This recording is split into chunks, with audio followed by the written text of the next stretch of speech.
Ayan, good morning, Luzon, Visayas, Mindanao, Philippines. Ayan, mga kababayan, magandang umaga po sa inyong lahat. Magandang tanghali o gabi sa inyong tahanan dyan sa ibang bansa, mga kababayan.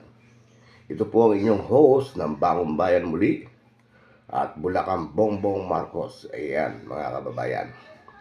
Ang inyong lingkod, Armando Burgos, founder and chairman ng Samahang Bagong Bayan Muli.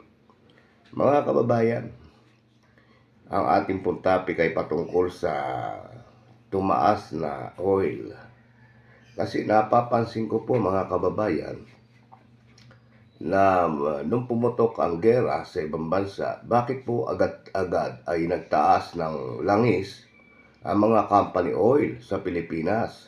Gayong hindi naman tayo apektado ng gera pa noon, mga kababayan.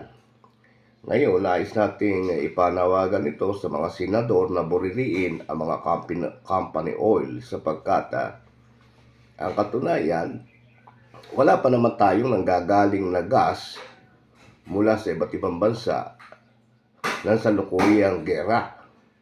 Ito po ay mga langis na inabutan ng gera sa Pilipinas na nandito na at binebenta ng mahal. Hindi ba pang-aabuso ito sa ating mamamayan na kayo po ay biglang nagtaas, hindi pa naman dapat.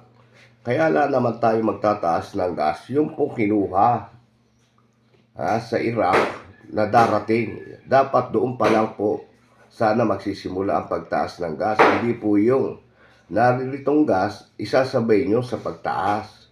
Yan po ay pang-aabuso ng ating mga company oil sa Pilipinas na dapat busisiin muna ito. Kaya hindi dapat nagbibigay muna ng ayuda ang ating mahal na Pangulo sapagkat wala pa naman tayong krisis sa gas. Sapagkat narito po sa Pilipinas ang oil bago maggera, mga kababayan.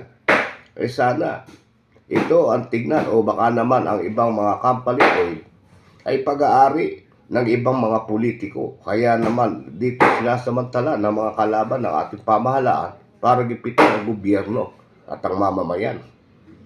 Sana po nakikiusap po tayo na buriliin ng Senado ang mga company oil at parusahan at patawan nito ng karampatang parusa. Bakit nila ginawa ito? Na ang salukuyang gas na naririto bago maggera ay tinataas nila, sinasabay nila sa pagtaas. At nauna pa silang magtaas sa iba't ibang bansa.